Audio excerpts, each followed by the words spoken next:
In today's video, I am going to be breaking down Jrue Holiday and how he shoots the basketball. He is one of the top three-point shooters in the NBA, so we can all learn how to shoot the basketball better from his shooting form. Let's get down, let's check this out. If you want me to break down your shooting form, make sure to go check out the link down in the description below. Okay, so from this first angle, I really want to see his balance, and what we can see is he's actually slightly leaning forward on his shot. That's going to give him a bit more power towards the basket. And we can see this because his shoulders are over top of his knees and his knees are not over top of his toes. Generally, a balanced shooter would actually have all three of those in line. He's also up on his toes, which does activate the Achilles tendon and also the calves. This is the springiness to your jump and will help you get into the air much faster. So this is something that you would definitely want to do on your shot. You don't want to shoot flat-footed.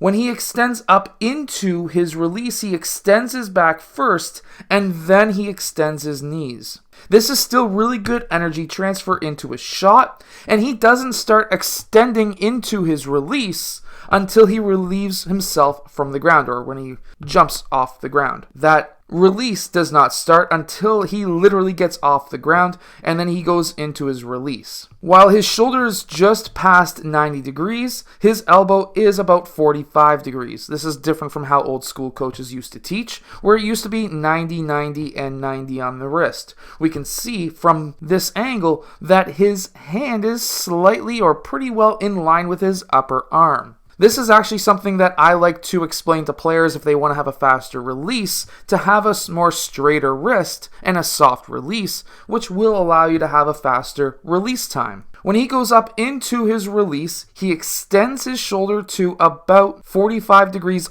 off of his body, and that allows his elbow to be at roughly forehead height. He extends his elbow completely straight and holds it there, and slightly then brings his arms down. However, he holds his form for a very long time, which is fantastic because that will help you with your accuracy towards the basket. Something else that a lot of younger players do not do is the fact that when they're about to shoot, they don't look at the rim early enough. You really want to have that register in your mind so that you know where you're actually going to shoot. He has zero thumb flick as well. And when he does shoot, he does have a slight tilt away from the basket. However, everything is in line. We can see that from when he's going for release, but also when he's down in his gather. Everything is pointing in the exact same direction. This is what you want to have. You do not want to have your shoulders and hips facing one direction, and then you've got maybe your legs and feet facing off towards different directions. You want everything to be in line, not necessarily square towards the basket.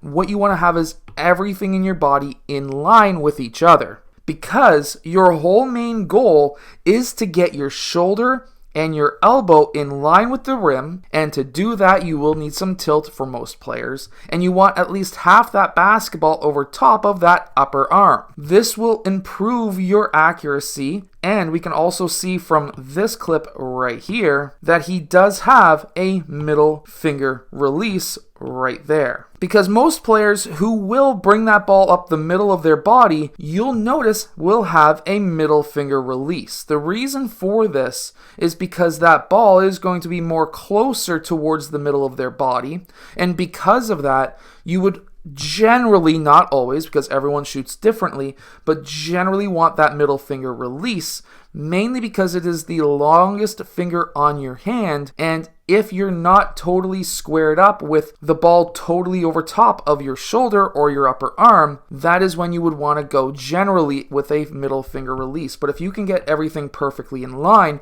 you would want a split grip where you would have your pointer and middle finger releasing. We can also see from this clip, from this angle, that he has a very soft release, which will help him get a ton of arc on his shot. This is actually a secret of Steph Curry's. And when he pulls up towards the right side, this is generally the harder shot for a right-handed player. You usually want to shoot from the left side because your right side gets in line much easier. However, with going towards his right side, he's still able to get that tilt by slightly kicking that right leg out during his shot. And when it comes to 1 or 2 motion shots, it really comes down to the coach or even the trainer, because in my opinion, this is more of a 1 motion shot. He doesn't really freeze at one single point throughout the entire shot. He has not more than 1 frame where he's in the same spot, and because of that, in my opinion, it is a 1 motion shot.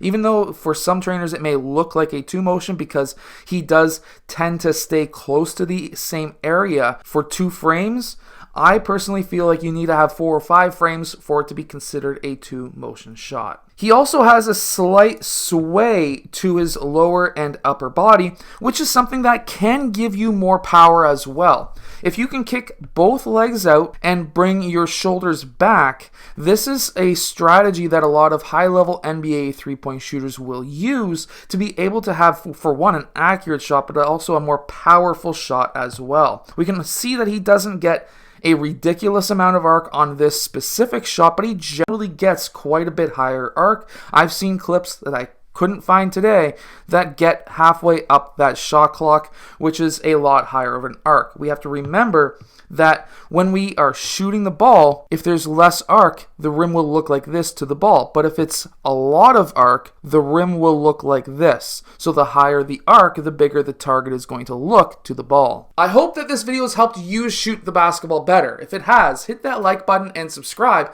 and I'll see you guys again next time.